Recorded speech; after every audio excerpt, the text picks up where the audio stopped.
Dead Man's Tell. The Praetor of the Vethran Conclave had been certain he had her since the second hour. That was the most useful thing Mara Ose had learned in 6.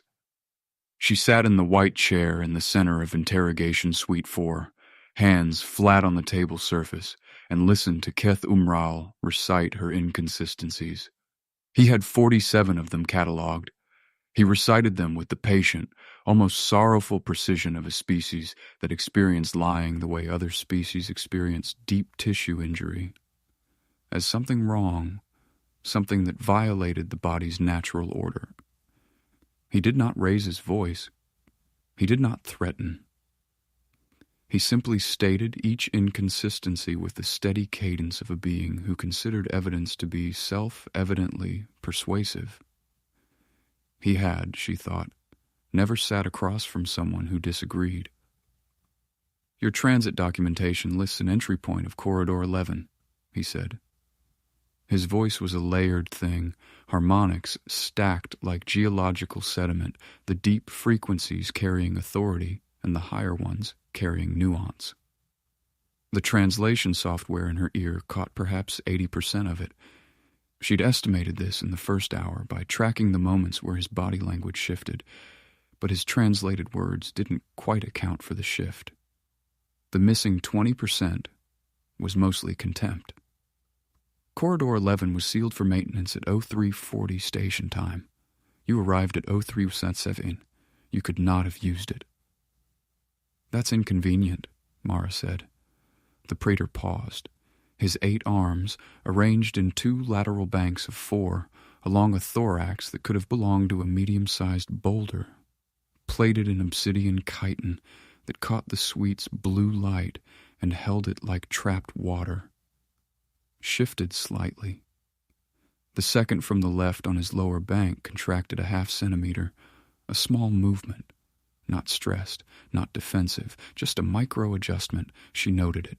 She noted everything. Inconvenient, he repeated. His translation software was evidently encountering the same word she was using and apparently finding it insufficient. You understand that I am describing a logical impossibility in your account. A falsification. An attempt to deceive. I understand you think that. The wall behind him was obsidian dark and alive with data light, scrolling lines of Vethric notation she couldn't read, but whose rhythm she'd already parsed. Rapid update intervals meant active monitoring. Slower intervals meant logged data. The left sector had gone slow about 40 minutes ago. Whatever he'd been most interested in at the start of the interrogation, he wasn't anymore. The right sector was still live. She was most interested in what had changed. The suite itself was built for species larger than humans.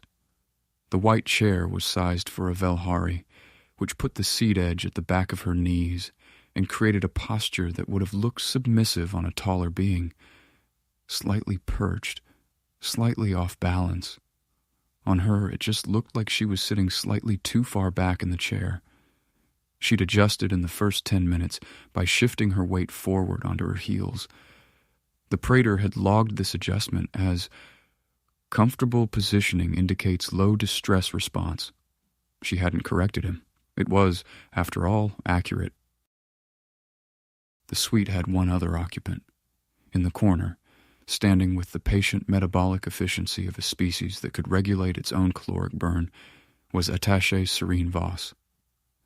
Velhari were tall and translucent-skinned, not glass clear, but the kind of translucency you found in very old amber, where the interior was visible as shadow and suggestion. Her internal architecture was readable as dark shapes moving behind membrane, slow and regular. The bioluminescent patches along her neck and the ridge of her collarbone were what mattered. They shifted color without her will, keyed to emotional state with the involuntary reliability of a reflex. Multiple species she'd read about described Velhari as impossible to interpret because of how alien their biology was. She'd always thought those species just hadn't been paying attention. Right now the patches were amber green. She'd been tracking this for the past hour. Amber green meant unease, specifically the restless kind. Not fear, not suspicion. The unease of someone who thought they were missing something they should be seeing. Serene Voss was smarter than Keth-Umraal. She hadn't said a single word in 6 hours. That, too, was data. The Vethric had evolved in hive tunnel systems 3 kilometers underground on a world with constant seismic activity. In environments like that, deception carried a death sentence for the entire community. A Vethric who lied to its tunnel mates about structural stability or food supply didn't just die. It took its entire corridor down with it. 8 million years of that selection pressure had done something remarkable.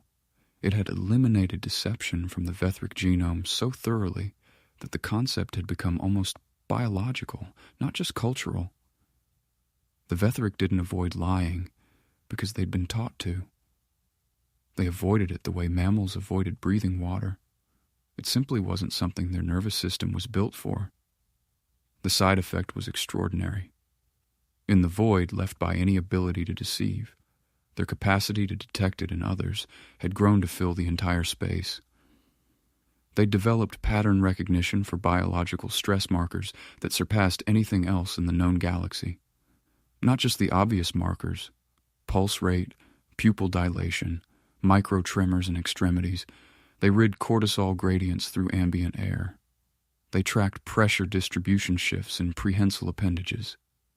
They had developed a complete taxonomy of 43 known species deception tells and had cataloged them with the thoroughness of an academic discipline. Keth-Umraal himself had written 3 of the definitive papers on the subject. The Conclave's records contained 11 separate citations of the claim that no species had ever lied convincingly to a Vethric interrogator. The statement appeared so often, and with such consistency, that it had taken on the quality of natural law, something that simply was, the way orbital mechanics simply were. Mara had read every one of those records during her transit in. She'd spent 4 days aboard a cargo hauler reading them, cross-referencing the case studies, tracing the methodology.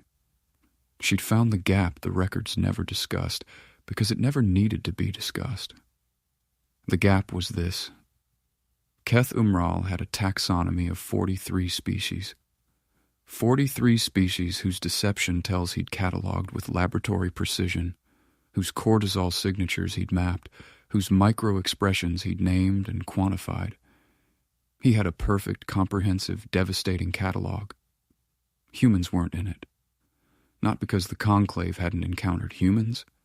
They had, for 30 years, on the edges of their diplomatic sphere, in trade negotiations and border disputes and the occasional cultural exchange that went awkwardly for everyone. But the Conclave considered humans a minor species, numerically small and diplomatically peripheral, and no one had yet found it necessary to compile a formal study of human deception tells, which meant Keth-Umraal was looking for Vethric tells and Velhari tells and Drassian tells. He had a complete encyclopedia of how alien species expressed stress and deceit. He was reading her through that encyclopedia, and she was not in it. Your transit documentation lists an arrival through the eastern cargo bay, Keth-Umraal said. Hour 3. His approach had shifted slightly. Less recitation of inconsistencies, more direct questions now. She'd watched the shift happen in his arm positioning.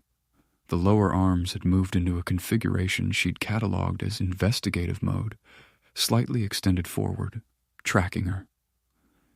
The eastern cargo bay logs show no human biosignature entering at your stated time. That's a problem with the logs. The logs have never malfunctioned. There's a first time for everything. The subsonic vibration came again, low, felt more than heard, somewhere in her sternum. She'd classified it in the first hour as the Vethric equivalent of an exasperated sigh. It was, she thought, becoming something of a theme. You understand, he said carefully. That I have been conducting interrogations for 40 years. In that time, I have spoken with representatives of 61 species.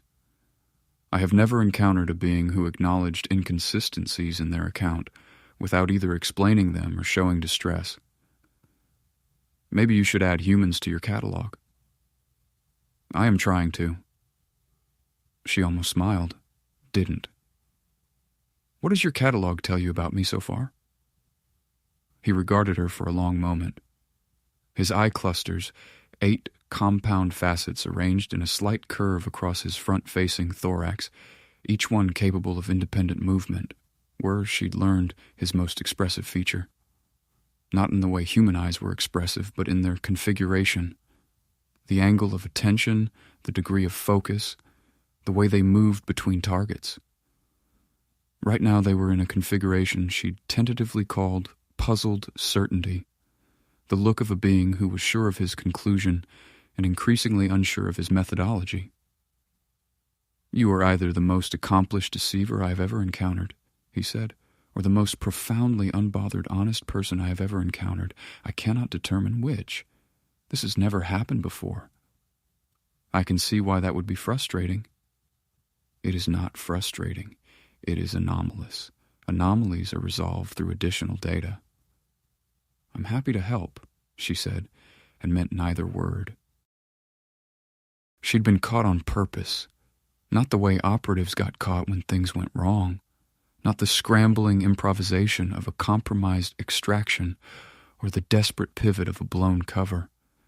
She'd walked into range of the station's biometric sensors with her real identity partially surfaced, held her position long enough for the automated systems to flag it, and then proceeded calmly to the customs bay while the alert was processing.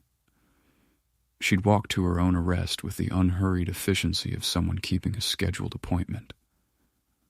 The intelligence she'd been sent to steal was already gone. She'd known this within an hour of boarding. The access node was clean, not just empty, but clean in the specific way that meant professional erasure. The data architecture had been reorganized.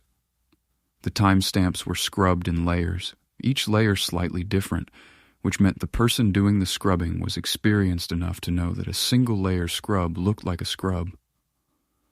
The reorganization had a rhythm to it that she'd seen before in 2 previous operations on the outer edge of Conclave space. Someone with specific technical training had moved the asset before she arrived, or warned she was coming. Neither option was comfortable. Both options meant someone knew what she'd been sent to do, which meant the mission had a leak above her access level. She wasn't going to find the leak here, but she needed to know where the intelligence had gone, because the intelligence itself was the mission, and the mission wasn't over just because the original retrieval point was cold. There was one place on Station Orath-7 that would know where the asset had gone, Keth-Umraal's office. Not because the data would be stored there. It wouldn't. Nothing sensitive was stored anywhere that obvious, but because the Praetor ran the station's intelligence function, and no asset of that significance moved without his approval or his knowledge. The record wouldn't be in his files. It would be in his body language, in the specific arm contractions and vocal harmonic shifts that he'd learned to suppress in every other context, but that were, she suspected, impossible to fully suppress in real-time conversation when the right topics came up. She couldn't break into his office. She could sit across from him for as long as it took. This was the logic she'd presented to Firth 3 weeks ago, in a featureless room on a station she'd been told not to memorize the location of. Firth had looked at her for a long time without speaking. This was his method of conveying several emotions simultaneously, and she'd learned to wait it out. Then he'd said, "If the asset is compromised, the asset is on its own." She'd taken that as approval. She was, by any practical definition, on her own.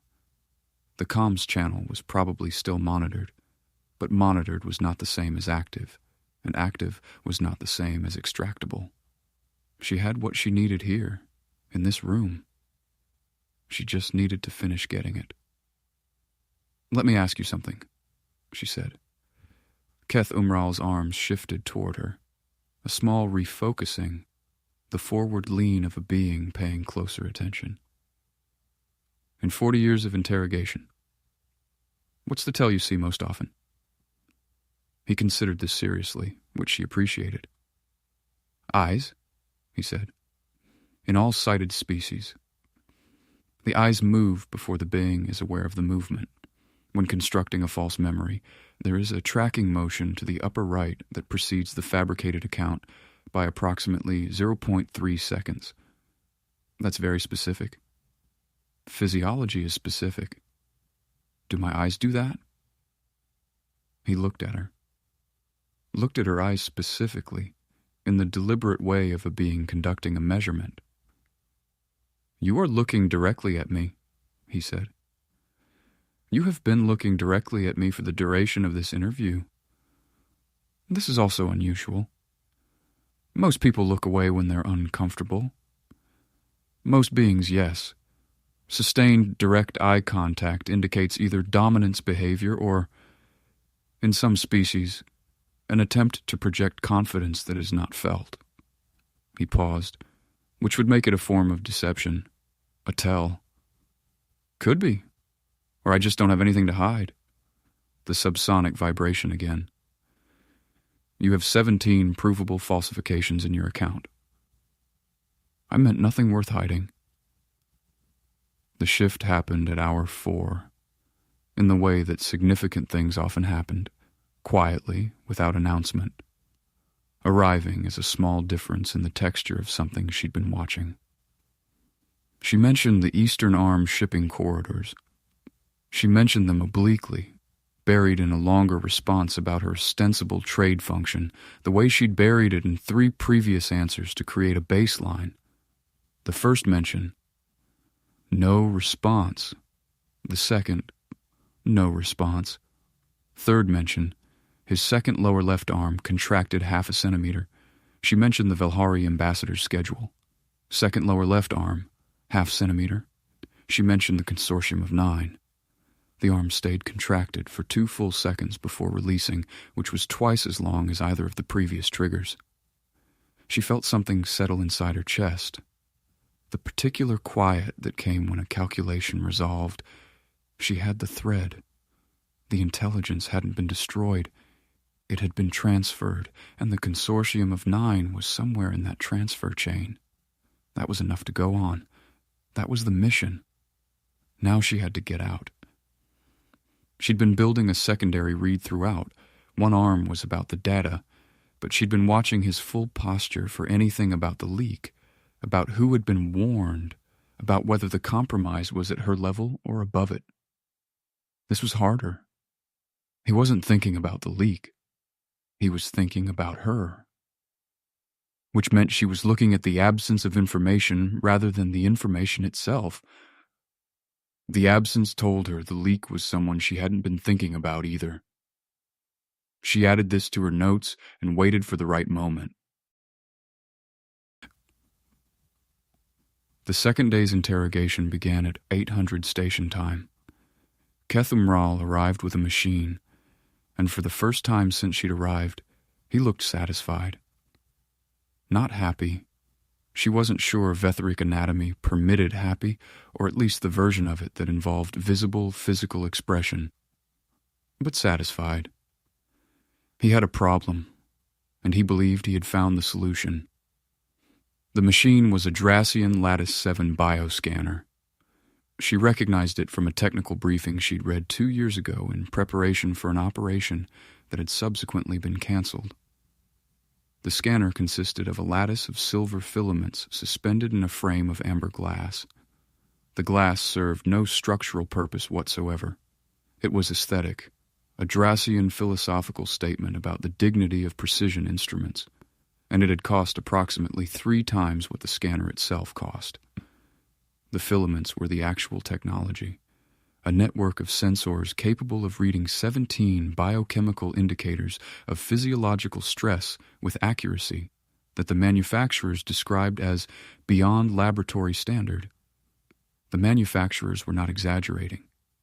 The Lattice-7 was the best biometric scanner in the Conclave, and possibly the best in known space. "This will resolve our disagreement," Keth-Umraal said. The satisfaction in his posture was more legible now.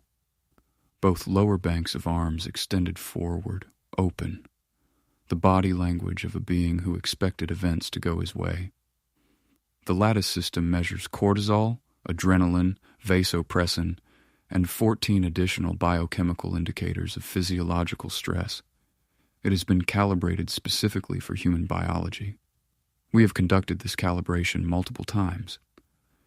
You've had human detainees before? Yes.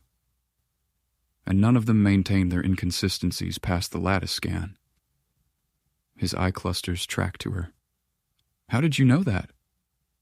"You mentioned it last night. The records show a 100% resolution rate." He had not mentioned it last night.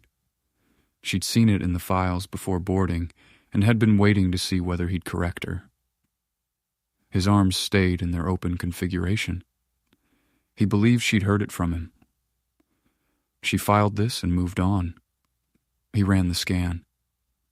She placed her hand in the silver filament lattice and breathed with the slow, tidal regularity she'd practiced so many times it no longer required active effort. She let her mind go to the thing it went to when she needed to maintain baseline physiology under pressure.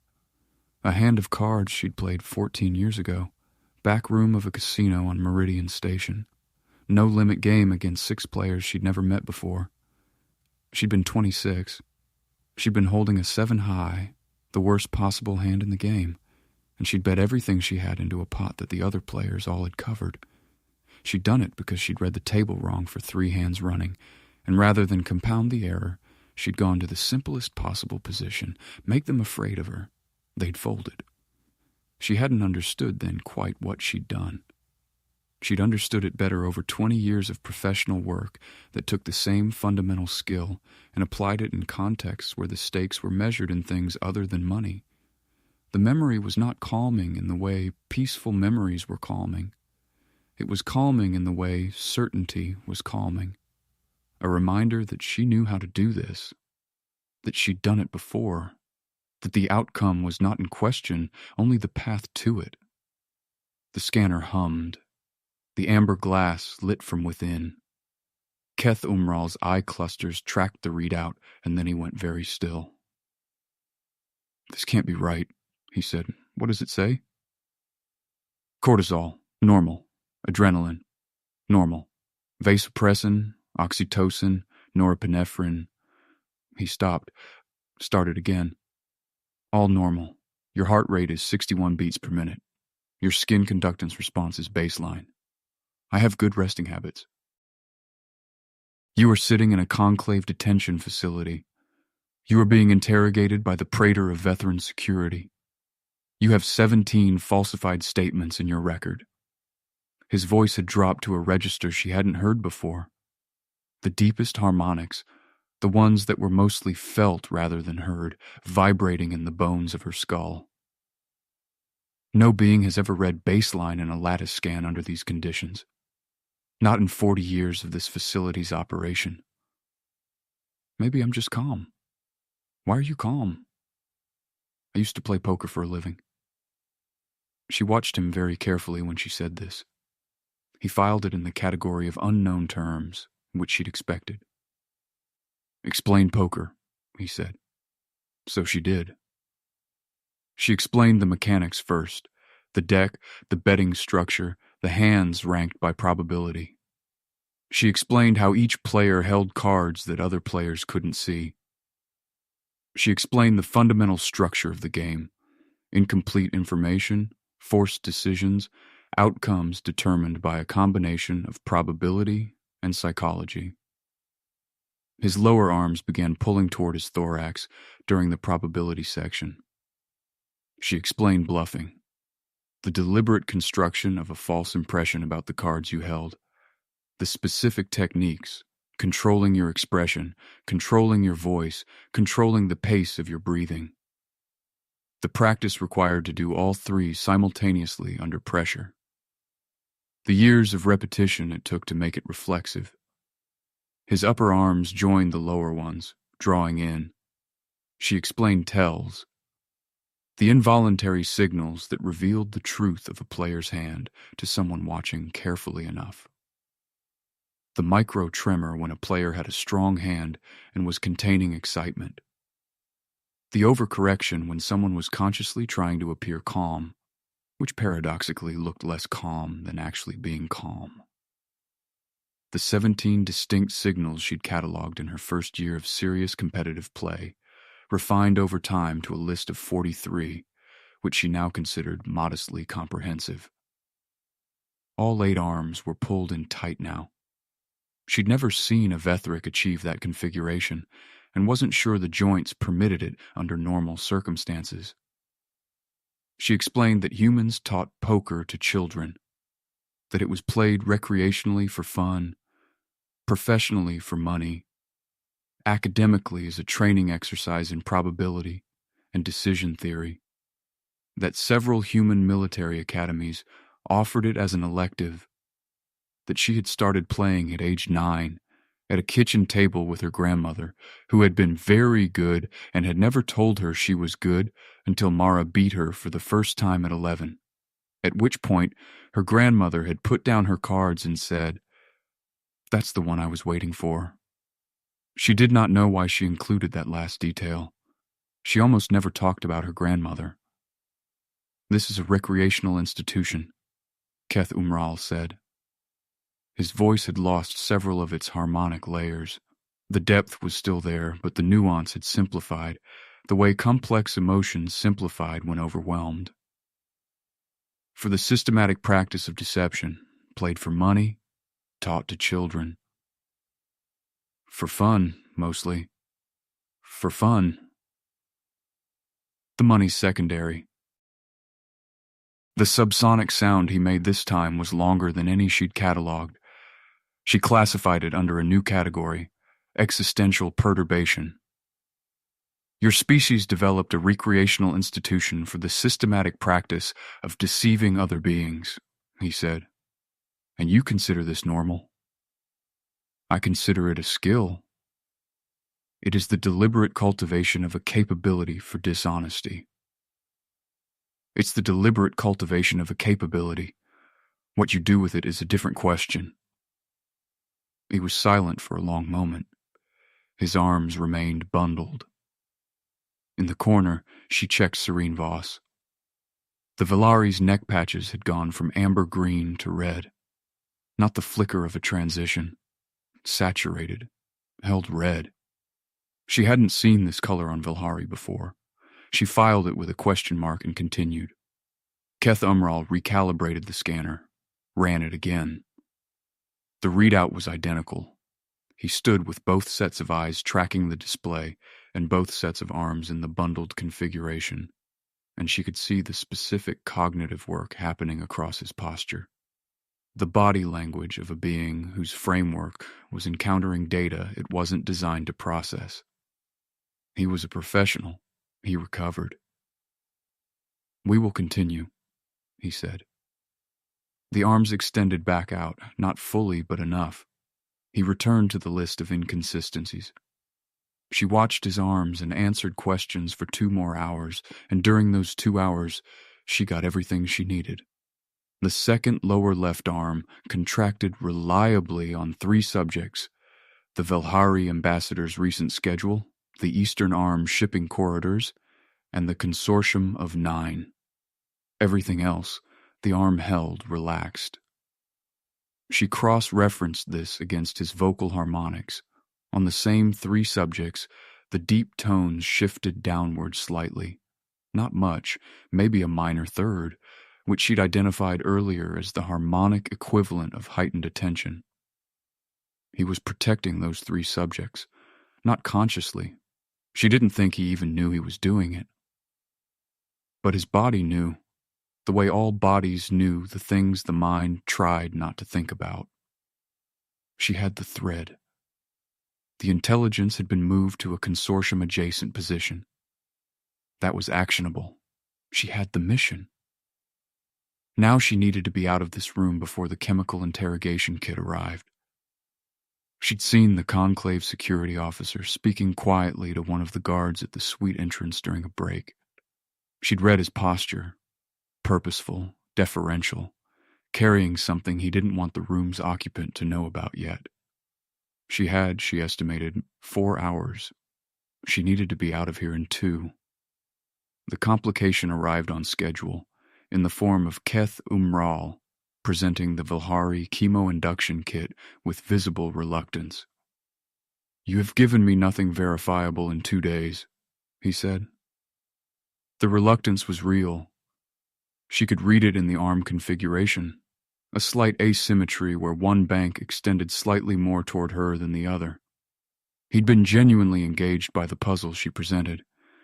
He didn't want to stop trying to solve it by conventional means.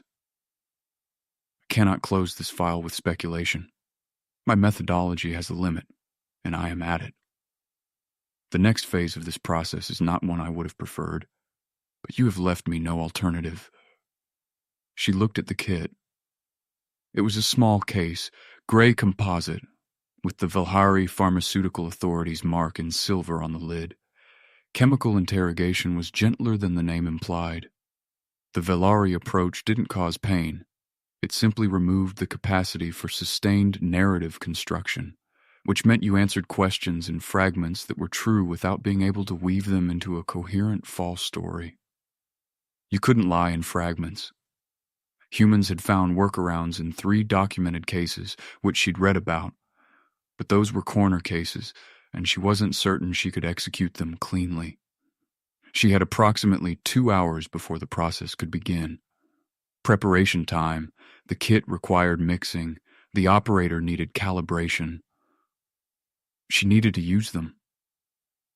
"I'll make a deal," she said. Keth-Umraal's arms extended toward her, not full extension but the forward half lean of renewed attention. He'd been expecting surrender or protest, not negotiation. "You wish to confess. I wish to negotiate. I'll give you my handler's name, my government's operational interest in this station, my planned extraction route, the real one, not the false one in my documentation." She paused. "In exchange for protected diplomatic status under the Orath Compact instead of chemical interrogation." She was going to give him none of those things, but she needed him to believe she might. She needed that belief to last long enough for her to watch what happened in the room, to see where the next move had to go, to find the opening she could feel but hadn't identified yet. Bluffing wasn't just about the card you showed. It was about buying time to see what the other players would do when they thought you had something. Keth-Umraal went quiet. His upper left arm curled toward his chest, the deepest fold she'd seen from that bank, a configuration she'd tentatively identified as the Vethric expression of serious deliberation. His vocal harmonics dropped a full register. The deep tones went deeper, his eye clusters tracked right, toward Serene Voss. There it was. He trusted her analysis. He was checking. And there was Mara's problem, arriving with the weight and speed of a door closing. Because Serene Voss was watching her. Not Keth-Umraal, not the deal being offered, not the kit on the table. Her. The amber-green patches had shifted while the negotiation was in progress, cycling through colors Mara couldn't fully parse. Then Serene Voss spoke. "She's bluffing, Praetor." The words landed flat, not loud, not urgent, just flat. The specific flatness of someone stating something they were almost, but not quite certain of. Keth-Umraal's eye clusters came back to Mara. "Are you lying to me?"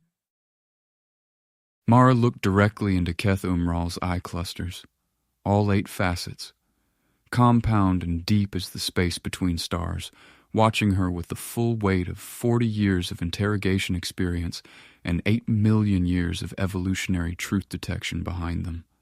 She had practiced this specific sentence 30 seconds before she'd allowed herself to get caught. 30 seconds in a corridor alcove, 2 levels below the customs bay, standing alone with her back to the wall. saying the words aloud until she could feel the truth of them in her larynx, even while they were false. It wasn't about performance. Performance was the mistake most people made. They tried to act sincere, which meant they were acting, which meant there was something to read. The technique was different. The technique was about belief. You had to find the corner of yourself that had access to sincerity, the part of your nervous system that generated genuine calm, and root the lie through that. So the channels being read were authentically calm even when the content was false. 22 years of practice, 1,000 hands of cards, 8 months of conclave field work. It had built something specific in her, something she'd never found words for, but recognized as a kind of architecture. The structure of a mind that could hold 2 versions of reality simultaneously without either one destabilizing the other. She said no. She was lying. Keth-Umraal believed her. She saw it happen. The subtle reconfiguration of his arm positioning, the relaxation of the bundled tension in his upper bank, the harmonic shift in his voice as he processed the answer. His eye clusters widened fractionally from the tight interrogation focus to something slightly softer, the aperture of a being receiving data rather than demanding it. He was filing her answer as true because everything his methodology could measure said it was true, because his methodology was exhaustive and comprehensive and genuinely brilliant, and because it had been built to read 43 species and she was number 44. She had maybe 3 seconds before Serene Voss tried again. She used 2 of them. Attaché Voss. She didn't raise her voice. She didn't turn fully toward the corner, just far enough that the address was unambiguous. Your neck has been amber green since I mentioned the consortium of 9. It went red when I explained poker. It went to something I can't identify, something more complex, when the Praetor presented the chemo kit. She paused just long enough, and right now it's doing something different again, which I'm also having trouble reading. Serene Voss went still. Not the metabolic stillness she'd held for 2 days. A different kind, the frozen, caught stillness of a being who has just understood all at once that they've been watched as carefully as they've been watching.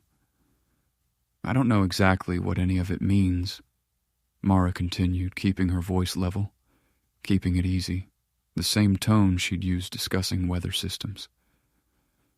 I've been studying Vilhari color language for 8 months, and you're the most complex reader I've encountered. I have guesses. I don't have certainties. Another pause. But I have noticed that your responses consistently correlate with specific subjects, and the ones that seem to matter most to you aren't the same ones that seem to matter most to the Praetor. She stopped talking. The room held the words. Serene Voss said nothing, but her neck patches, which had been cycling through that complex, unreadable sequence, went neutral, blank, deliberately, effortfully blank. She could see the physical work of it in the Vilhari's posture, the slight tension in the shoulder joints, the way the rest of her body went very still as the concentration went to suppression. Vilhari could override their color responses with sustained effort. She'd known this from the files. What the files had not noted was that the suppression itself looked different from natural neutral, because natural neutral had a subtle variability, small fluctuations, the ambient hum of a system at rest. Forced neutral was too even, too flat. The way a held breath looked different from an exhaled one. Keth-Umraal looked at his aide. She watched him look, watched his eye clusters move across Serene Voss's posture with the professional thoroughness of 40 years. He was reading her the way he read everyone. He'd been reading her every day for however many years she'd been his attaché. He knew her baseline. He would have seen the suppression. The arm that had been angled toward the chemo-induction kit retracted slightly. "You will be transferred to diplomatic holding," Keth-Umraal said, His voice was in a register she hadn't catalogued before, something below formal, above personal, a register for situations that required proceeding while thinking. Pending review of your status under the Orath Compact, this is a temporary measure. Of course, she said.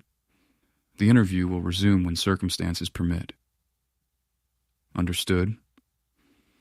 She stood, smoothed her jacket, and waited for the guard to open the suite door.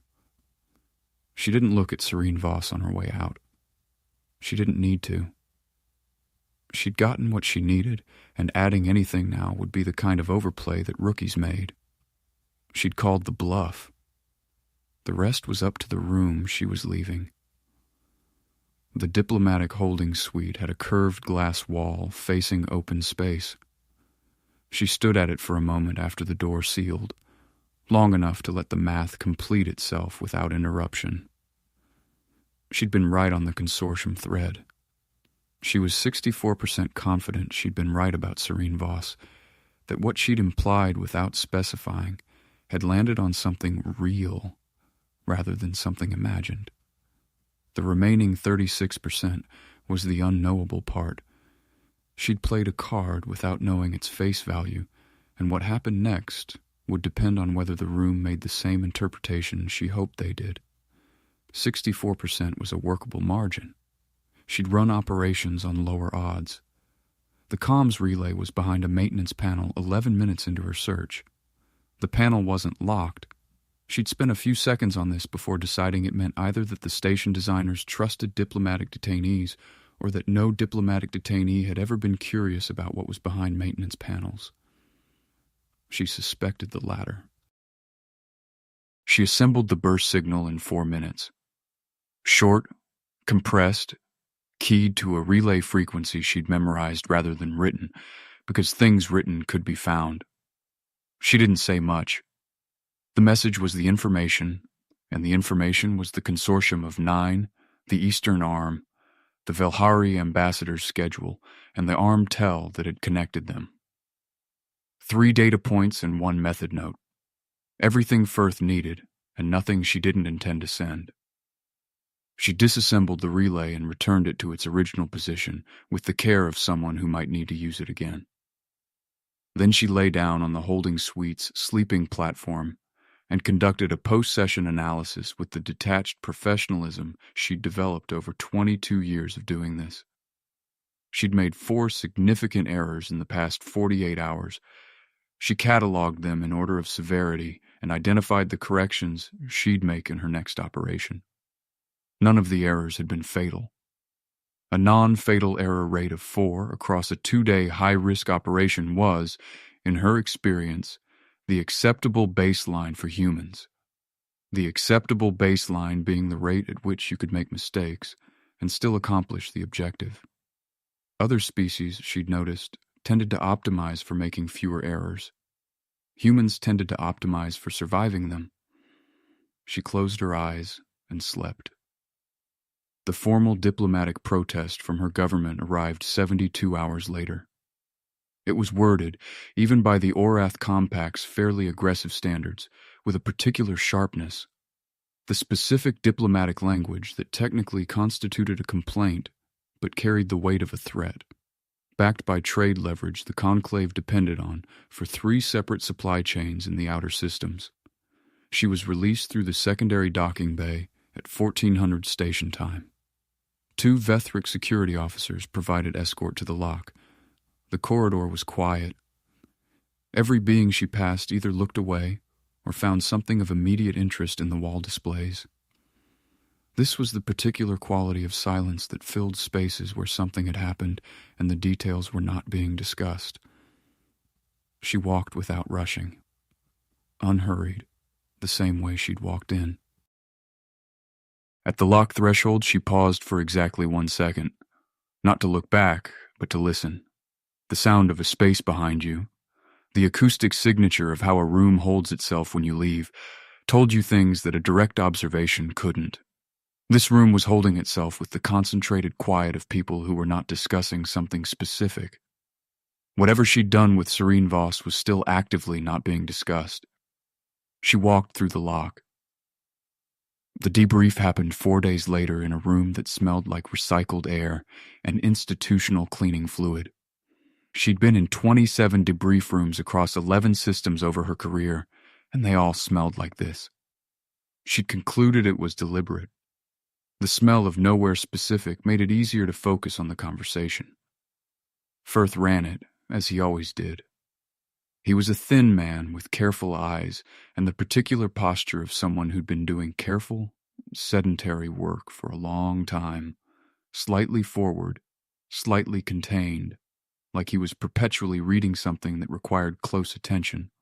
He communicated primarily in subordinate clauses and the things he chose not to say. She walked him through it in sequence: the cold arrival point, the decision to get caught, the 6 hours of the first session, the arm tell that had resolved the thread. He listened without interrupting. When she reached the bioscanner section, he made a small note, which she didn't attempt to read. The scanner showed baseline readings, he said when she'd finished that section. It did. Your cortisol levels were genuinely normal. Yes. Under Lattice 7 conditions. In a Vethric detention suite. I told you, I'm calm. Another note. She continued through the Bluff sequence, the negotiation offer, the arm reads during Keth-Umraal's deliberation, Serene Voss calling it. She identified the bluff, Firth said. She identified that I was bluffing, not what I was actually doing. There's a distinction. There's always a distinction. That's where the margin lives. He was quiet for a moment. And Serene Voss. She walked him through the color tracking, the amber green, the red during the poker explanation, the complex cycle when the chemo kit arrived, the suppression at the end. She told him she'd played a card she didn't have, that she'd seen a correlation she couldn't fully explain and chosen to imply she could explain it, and watched the room fold. You threw an implied accusation at a senior Vethran diplomatic official, Firth said, without knowing the substance of what you were implying. It's not an accusation when you never specify what you're implying. That distinction is very fine. The finest ones are usually the most useful. He made another note, held his pen above the pad for a moment, which was his equivalent of a sigh. You called an unseen card against someone who was about to expose your bluff, with no knowledge of what was in their hand. I saw a tell. I played to the tell.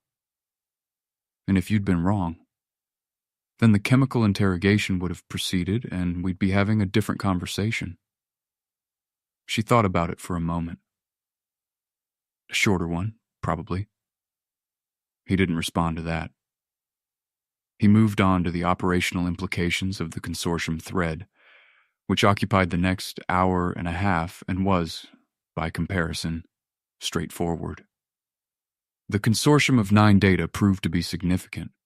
She learned this 5 weeks later through a colleague who'd been involved in the follow-up, in the fragmentary way that field operatives learned about the consequences of their work, enough to understand the shape of it without understanding the details. The thread had gone somewhere useful. The mission had accomplished what missions were supposed to accomplish. Serene Voss was rotated off Station Orath-7 6 weeks after that, reassigned to a posting in the Outer Rim that was formally described as a promotion and practically structured as a removal. She never learned exactly what had been found, or what had changed hands, or what specific interpretation Keth-Umraal had put on his aid's suppression response. She didn't need to.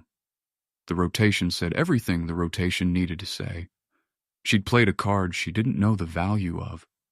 It had been worth enough. Keth-Umraal filed an internal conclave report 3 months after her release. She wasn't supposed to have access to it. She obtained it anyway, through a channel she had no intention of documenting. The summary was brief. It noted that the human operative designated as Orath-7 detainee, 7734, had demonstrated anomalous interrogation resistance that could not be explained by existing models. Her biometric readings remained within normal parameters throughout both sessions, a result that the Lattice-7 system had never produced under detention conditions. Her responses showed no measurable cortisol escalation, no pupil dilation, no micro-tremor in any monitored extremity. The report noted that standard Vethric methodology assumed deceptive behavior created physiological stress, and that this assumption appeared not to apply to the human in question. The report's recommendation section was 3 words long. Further study required. It did not specify what further study would look like or who should conduct it, because Keth-Umraal genuinely did not know. In 40 years of interrogation, he had never written a recommendation he couldn't complete. She read the 3 words twice, then closed the file. 6 months later, she was at a bar on Calais Station that she'd never been to before. She never went to the same bar twice in any port she frequented, a habit that had started as tradecraft and persisted because she found she liked the constant novelty of new rooms and new tables and new unknowns to solve. The bar was crowded for this far out from the main travel corridors. Good sign. It meant the margins were decent, the clientele had consistent income, the bartender knew what he was doing. She ordered something amber and sat at a table in the corner and did what she always did in new rooms: read them. There was a poker game in progress, 4 players. Human, all of them, which was refreshing in a way she couldn't entirely explain. She bought in for 100 credits and sat down. First 3 hands she watched without committing. The ship engineer across from her held his cards slightly higher when they were good, an inch, maybe an inch and a half, unconscious postural pride. The merchant 2 seats over went very still when she was bluffing, which was the opposite impulse from what most players developed, probably a natural counter-reaction she'd never trained out. The young man next to her thought he was unreadable and was broadcasting from every joint in his body. The retired something or other had the patient calm of someone who'd played a lot of hands and learned a few things. The hardest to read, the one she'd need to respect. 4 players, 4 tell signatures, 90 seconds. She won on hand 7 with a moderate hand that the engineer mispriced. Made a deliberate recovery on hand 9 after losing hand 8 intentionally to keep the engineer and the young man willing to stay in the game. You couldn't profit from an empty table. The merchant caught her on hand 11, which she logged as a genuine loss, correctly read, well played. The retired player took hand 13 with a hand she hadn't seen coming, because he'd disguised his tell under a secondary pattern she hadn't identified yet, which was interesting enough that she spent the next several minutes identifying it. She won hand 14 on a bluff the retired player called and lost. He turned his cards over, looked at hers, and said, Good read, she told him. Wrong call. He almost smiled. How long have you been playing? Since I was 9. 412 credits up. She tipped the bartender 40 on the way out, which was more than the transaction required and less than the quality of the drinks warranted. The cold of the station corridor hit her face when the door closed behind her. She walked toward the transit level without hurrying. Every species she'd encountered, in 11 systems across a career that had taken her to hive tunnels and diplomatic suites and cargo haulers and interrogation rooms with obsidian walls, had the same fundamental orientation toward deception. They treated it as a failure mode, an evolutionary mistake. The Vethric had spent 8 million years engineering it out of their genome and considered themselves improved for it. The Velari had skin that did their honest work for them and had never needed to develop the alternative. Even humans, when they discussed lying in the abstract, wrapped the word in something shameful, a thing done by people who couldn't be trusted, a sign of weakness, a corruption of honest intention. She'd been playing cards since she was 9 years old, and she knew what deception actually was. A tool, not a moral category, not a character flaw, not an evolutionary vestige. A tool. one that required genuine skill to use well. The specific skill of maintaining two versions of reality simultaneously in your nervous system without either one compromising the other. Of projecting sincerity through channels that were authentically calm rather than performed calm. Of reading the involuntary signals in every face and body across the table and using what you read before the other player knew they'd broadcast it. Most people couldn't do it.